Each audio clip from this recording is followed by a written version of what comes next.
What's your name? Whisper. Whisper. That's a good name. Thank you. I like that.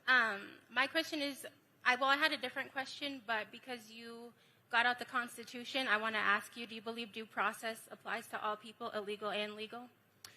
Due process applies to all persons in the country, yes. Okay, so then do you support the administration's action supporting people without due process? Well, I think that is asserting a conclusion. So does every person deserve due process? And what does due process means is somebody's accused of something, there's a process to determine whether that accusation is actually true. Once it is proven to be true, then they face their punishment. So the idea that there is not due process afforded to many people, I don't think is a correct assertion right now.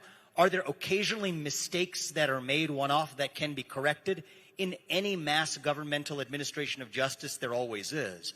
But I do not believe it is either the intention or the practice of the current administration to forgo due process for people who are in the country.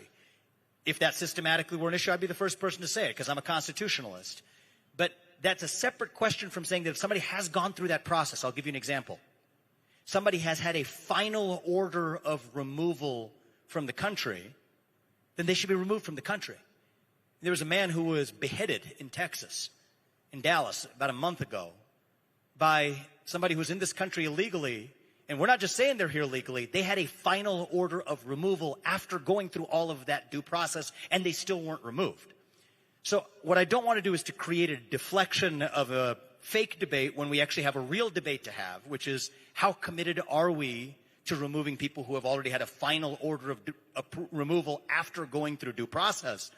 That's really where the political debate is. And I come down on the side is if you've gone through that process and had a final order of removal, you should be removed.